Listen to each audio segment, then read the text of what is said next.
Oh, oh boy. Are you tired? Oh, me too.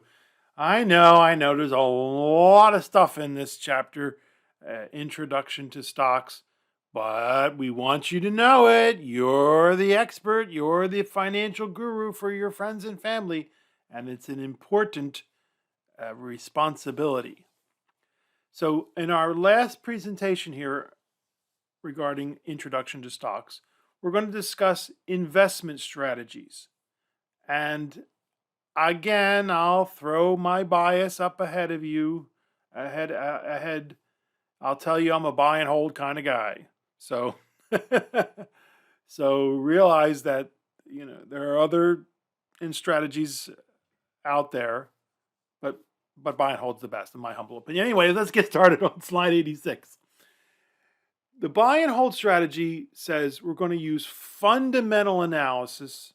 What's that? We'll discuss that more in detail in our next chapter, but we've already been doing a little bit of it when we discussed price to earnings ratio, earnings per share, market capitalization. We use fundamental analysis to identify high quality companies with good growth prospects and the potential for dividends at reasonable prices. Sometimes you hear people say value investing or growth at a reasonable price, GARP. But you're basically saying, look, this company is a good company. I want to be part owner of this company. And just as I might buy a shoe company or a pizza company or a shoe shop or a pizza shop or any other business, I'm going to hold this company for a good long time. In fact, I might hold it forever. I might bequeath it to my heirs because it's been throwing off plenty of dividends and I'm very happy with the dividends. And now it's time for me to, go on my evolutionary path and bequeath it to my heirs. And that's when they asked Mr. Warren Buffett, what's your favorite holding period? And he said, our favorite holding period is forever. And that's mine too. I want to hold on to a company and profit from the company's success. Now, of course, we don't live forever. So we're going to decide what to do with it as we age and sell off to live off the profits or maybe live off the income from it. But you buy the company because you want to be a part of its success for the long term. And there's a wonderful example that we would run to in the face-to-face class called "Don't Lose Perspective." And so definitely take a look at that handout. It shows the before the world index, before the all country world index from 1990 to 2000. And it shows how it did on a per month basis, and then it shows how it did on an annual basis. On the per month basis, oh my goodness, it's totally you can't determine what's going to go on from one week to the another, 1 month to another. It's just insane. If you try, you drive yourself crazy. But if you step back and look at it from an annual growth rate, it's actually done pretty darn well. So don't lose perspective. Keep a long-term perspective. Slide 87. The income strategy, also called equity income. Remember the equity income mutual funds? These are investors who emphasize dividends over capital appreciation. And in my humble opinion, ideally you should be looking for growth of dividends. And as we discussed when we looked at the 86 years handout, companies that pay consistently growing dividends tend to do very well over time. Certainly they do well when the market does poorly. Why? Dividends are always a positive. That's money in your pocket. And so I'm a big fan of the income strategy. It goes well with buy and hold because we're interested in the company from the standpoint of what is it going to pay us, dividends. In general, it's appropriate for conservative stock investors. Remember, nothing to do with politics. We're talking about people who want to invest in stocks but don't want to lose a whole lot of money. And it works very well with those dividend reinvestment plans that we discussed. Stocks which have had histories of consistent dividend increases have often been the market's best long-term investments, like Procter and Gamble, like Altria selling cigarettes. Whoa. The next strategy is the growth strategy, where we invest in stocks with above average forecasts of earnings growth. Dividends are a secondary concern, and we will usually see that these companies have high price to earnings ratios in expectation of higher earnings in the future. And these are the stars. These are the companies we hear all about. They've got the beautiful teeth and $200 haircuts, and their abs are perfect, right? Everyone wants to jump on the bandwagon as a company is experiencing strong growth. Subsequently, the stock price has been up to very high levels, so typically they are also the stocks that are the riskiest. When the slightest hint of a slowdown in the growth appears, the stock price is often brutally punished. And for you math fans, they don't look at the first derivative. They look at the second derivative, not how fast the company is growing, how fast the growth of the company is growing. And if you didn't know what I just talked about today, don't worry about it. It's just an inside joke for us math nerds. Slide number. Yeah, so the growth companies are the stars. They're the ones you're going to see on the cover of GQ and Vanity Unfair. Slide 89, aggressive growth strategy. Now, folks, this is speculation, short-term trading, gambling, the loser's game.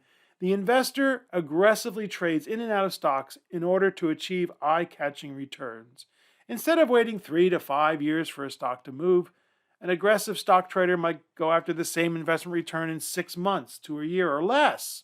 Some traders have time horizons in the weeks or days. And now there are companies who are using computers to make millions of trades per day. This is the strategy that many people think they are supposed to use when they start investing in stocks. Dear students, it is fraught with perils and drawbacks, not the least of which are the serious transaction costs that can be generated as a result of frequent trading. Stockholders simply adore suckers. I'm sorry, traders who use this strategy. And don't come to me and say, but I get free commissions. Yeah, there's no commission, but how are you paying? Right, you are paying, dear students. Don't kid yourself. You're paying on the spread, the order flow, as it's so innocently called, the kickback that the market makers and dealers give to the commission-free brokers. So please, go ahead and try this, with 10% of your money, whatever. Usually people don't last more than a few weeks or a few months. But I know at least one person who's continually, aggressively traded in and out, and he will be the first to tell you that it's not for everybody, and it does kick you in the stomach often. In fact, we had one student, he was throughout the semester would ask me questions about aggressive growth and trading and technical analysis, which we'll discuss in more detail. And at the very end of the semester, we were discussing. This was our very last face-to-face class, very last session. And I don't know how we got on this subject, but I said, but this is he brought it up again. I said, but this is strategy for losing a whole lot of money. He goes, oh yeah, well I've lost everything 4 times. 4 times he's gone completely to zero. The rest of the students just turned around and looked it up, and I just thought, wow, I didn't say anything. I didn't know what to say. I forget exactly what I said, but I was thinking at the time. Can you imagine? This is what I said. All right. I said, can you imagine me going to my wife and saying, dear, do you remember that retirement account that we used to have? So I just thought, that's why there's chocolate and vanilla, and some people like strawberry, and I could not imagine losing everything 4 times. You lose it once, you'd be saying, okay, I'm never going to do that again. But there are people who are like that. So there you go. The world takes all kinds. And then slide 90. Now, here's one that I really like myself, but it's not easy. This is not easy. The contrarian strategy. People like Warren Buffett are contrarians. They invest in stocks that are out of favor with the market for some reason, as reflected by low price to earnings ratio, low prices compared to their fundamentals, the numbers. Contrarian investors actively seek stocks from companies with sound financial statements that the market has undervalued. And one famous contrarian said, look, I always try to be accommodating. I buy when others want to sell, and I sell when others want to buy. In other words, they wait until the organic matter hits the ventilating device, and then they buy. And when people are partying, having a good old time, yumping up, yup, everything's fabulous, they're selling. But it's difficult, since historically the market rises about 3 times as much as it falls. So here's Howard Marks, the CEO of Oak Tree Capital, a very famous contrarian. Hey, it's not a steady business. You have to be willing to sit on your hands and just be patient.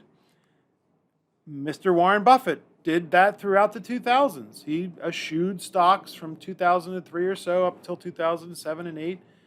And then when the global financial crisis hit and stocks fell over 50%, he swooped in and bought $5 billion worth of Goldman Sachs, $5 billion worth of GE, $10 billion worth of Bank of America, and all 3 of those turned out to be very, very lucrative deals on his part. So you see, we'll talk more about this idea of buying when others are selling and selling when others are buying in more detail later on. But it's not easy to do. It's very much easier for people like me and you to put $100 a month into our mutual funds or our brokerage firm maybe every month when good times are there and when bad times are there. Now, a few that I hope you'll stay far away from. Sector rotation. Sector rotation? You hear people talking about rotating through sectors. You buy the stocks in the hot sectors, sell the stocks in the stale ones. The problem is the hot sectors are hot for a reason and you get burnt. And then the stale ones are the ones you sold from, and that's their turn after you sell to become hot. Momentum investing. This is a form of aggressive growth investing. Buy stocks as they go up, sell stocks as they go down. Often involves selling stocks short, which is hoping that they go down. It uses the greater fool theory. Somewhere out there is a greater fool than I am. So I'll buy high, knowing that they're very high, the shares are high, and I'll sell higher. This was, and still is at times, our real estate market in San Diego. For 3 decades, prices just kept going up and up and up, and there's a greater fool out there who will buy my property for a higher price than I would or did until 2008 when the organic matter hit the ventilating device. And now prices, again, are pretty darn high relative to their valuations, in my humble opinion, in the real estate market here in San Diego. And then market timing. Well, we already discussed market timing. This is attempting to predict the future direction of the market. Look, Bernard Baruch, a very famous investor from the mid-20th century, said, don't try to buy at the bottom and sell at the top.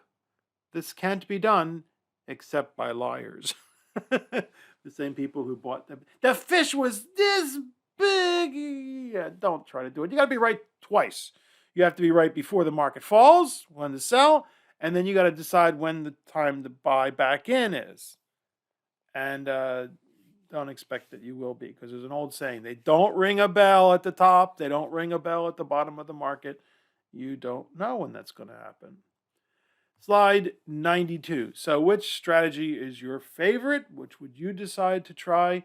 I kind of biased you because I told you my favorite is buy and hold, but you decide. You decide what your favorite strategy is. As we now turn our attention to our next chapter, dear students, where we're actually going to try our best to assign valuations to companies. And what we're going to find is it ain't easy. It's not easy to pick stocks. But hopefully you have a strong appreciation for that after going through the one exercise where we went back in time, and even with hindsight, it wasn't easy to pick stocks. So we are at the end of our discussion of the introduction to stocks. And I know, I apologize, there's a lot of information here, but it's not that difficult, really. If you go back and study it, listen to the presentations again, take out that study guide, make flashcards, whatever you do to study, just study every day. Bring honor and glory to Southwestern Community College, to your friends and your family and your coworkers. And once again, we thank you for being in our class. We are so very, very proud of you. Be awesome, dear students. See you in our next chapter, where we will attempt to do the undoable. And that is assign valuations to stocks.